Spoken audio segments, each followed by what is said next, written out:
Dimookiraasii. Paartiin mormituu Koongiresiin Federaala Oromoo xalayaa gaaffilee ijoo 4 of keessaa qabu muummicha ministeera Itiyoophiyaa obbo Hayilamaariyaam Dassaalenyitti barreesse waraabbii yookaan koppiisaa mana maree bakka bu'oota Itiyoophiyaa, mana maree Federeeshinii Itiyoophiyaaf mana maree bakka bu'ootaa yookaan caffee Oromiyaatti erguusaa dubbata. Durataa paartii kanaa Dr. Mararaa Guddinaa waa'ee xalayaa kanaa akka ibsaniif namoonni Finfinnee irraa dubbisee jira, gara sanatti ceena. Dr. Mararaa, jaarmiyaan keessan gidduu kana muummicha ministeeraa Itiyoophiyaa obbo Hayilamaariyaam Dassaalenyitti akkasumas mana maree bakka bu'ootaa Itiyoophiyaatti xalayaa barreessuusaa dubbataa jira. Mee maaliin qabiyyeen xalayaa keessanii? Ijoo 4 qabaa. Tokkoffaa maaster pilaanii Finfinneetti qabatee saamichi lafaa iddoo baay'eetti deemaa jira. Maaster pilaanii Finfinneetti lafa Oromoo dachee Oromoo bal'aa kutee fudhachuudhaa fi karaa duubaa hojjechaa jiru tokko isa gubbaatti xiyyeeffate. Wanti kun dhaabbatudha yakka jenneetu gaafachaa jirra. Lammaffaa immoo misoomaanii qotee bulaa buqqisuun hin danda'ama jedha. Tokkoffaa qotee bulaa jallisitanii buqqisiinaa kana durayyuu qotee bulaan keenya baay'ee buqqa'aa ture kan jedhudha. Lammaffaa immoo misooma sacheessin jettan sanaa yoo ta'e sinii qotee bulaa irraa 40,000 50,000 fudhattaniitu miiliyoonii 50tti mootummaan gurguraa jira. Sabni keenya qotee bulaan keenya maqaa misoomaatiin buqqa'u misooma sana keessatti akka carraa argatu faabrikaa yoo ta'e sheerii akka faabrikaa sana keessa galuu danda'u. Inni danda'amoo jettanii akka qabeenyi faabrikaa sana irraa argamu qotee bulaan kunis keessa argachuu akka danda'u. Hoo mana irratti ijaartanii mana qotee bulaa tokko irra mana 50 mana meeqatu ijaaramaa sana keessa manni 10 qotee bulaa kanaa kenname kiraayii kennatee jireenya isaa akka fooyyeffatu. Tokkogaa maqaa misoomaatiin qotee bulaa keenya buqqa'aa jiru kana caljettanii goodaatti gatuun sirra jiru isa jirudha.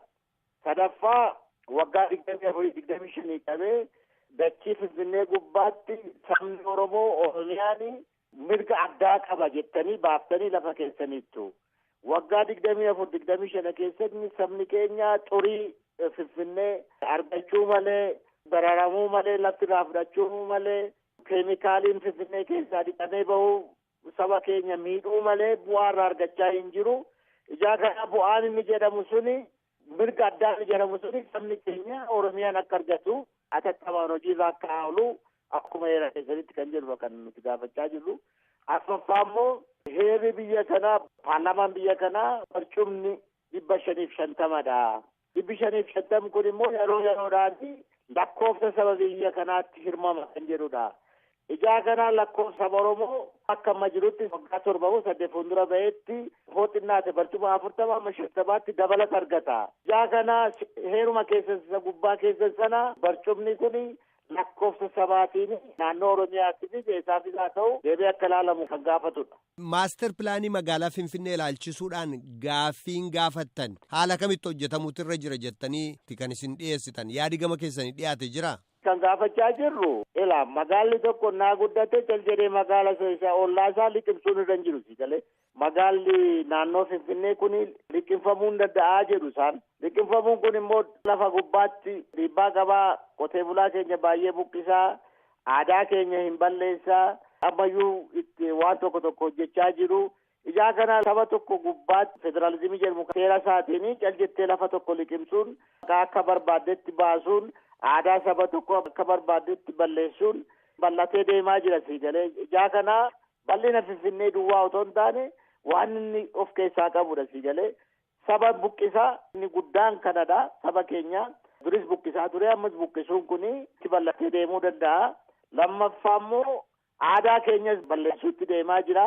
Lafa baabayyuun kee akaakayyuun kee akaakilleen kee irratti aadaan kee irratti dagaagee guddatee hammoonaa ga'ee sana buqqisuutu dhufa. Inni akkasii kun haa dhaabbatu kan jennee gaafachaa jirru. Magaalaan Finfinnee yoo guddate fala biraa qabduu fi waan dhiyeessitan qabdu akkanatti guddachuu danda'a jettanii waan dhiyeessitan.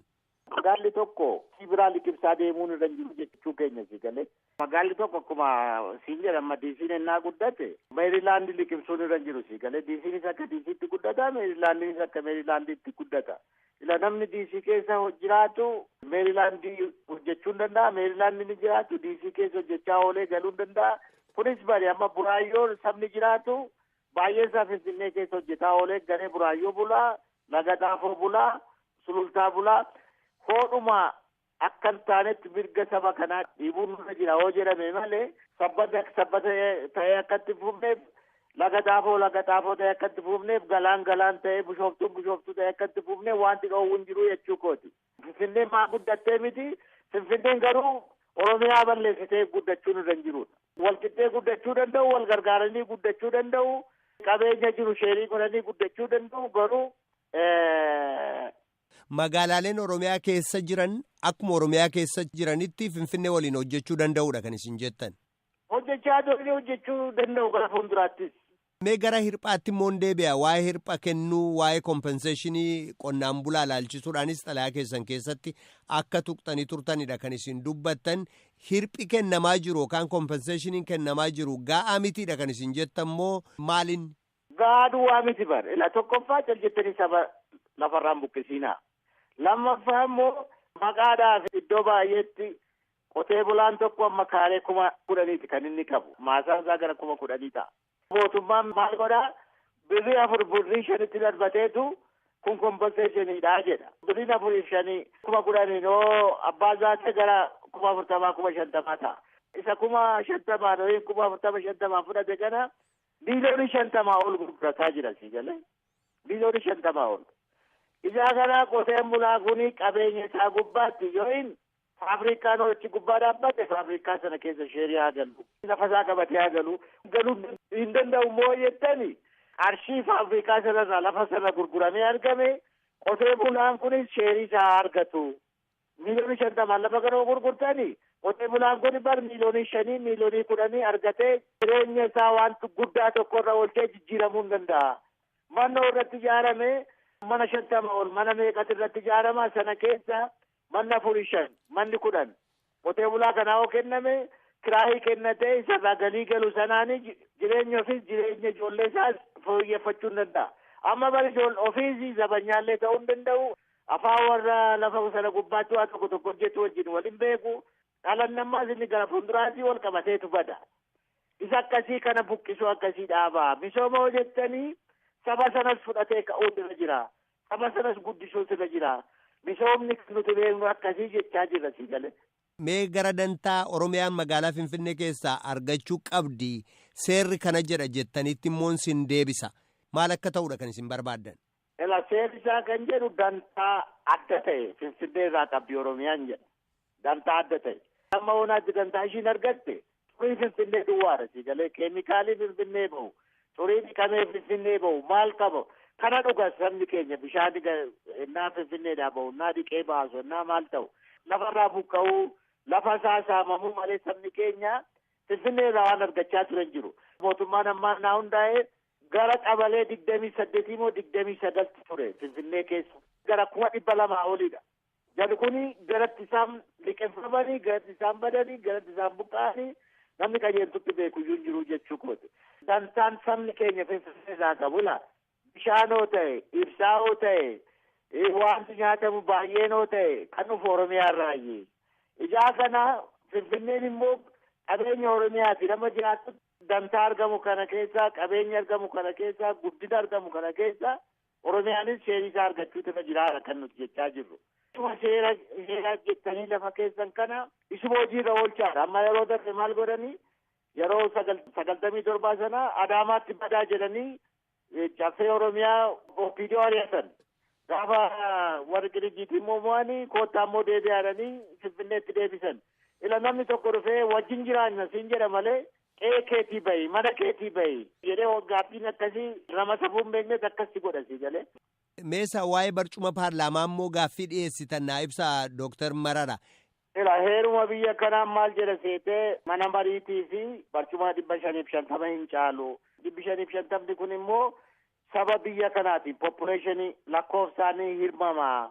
Amma akka bara 2007 akka faranjiitti lakkoofsa sabaas bahe sana keessatti lakkoofsa Oromiyaatiin innaa hirru barcuma gara 50 kan Oromiyaan dhabaa jiru jechuudha. Amma 180dha. Kan nuti argachuu jiru gara 230 jechuudha. Isas hojiirra oolchaa jennee gaafanne naaf caffee Oromiyaa jirru mircaa boordii gaafannee mircaa boordiin mootummaan Oromiyaa murteessee haa ergu jedhee mootummaa Oromiyaan immoo waanuma isaan nuu kennan fudhanna malee lakkii kanan gaafannu jedhanii irraa baqatanii jechuu kooti.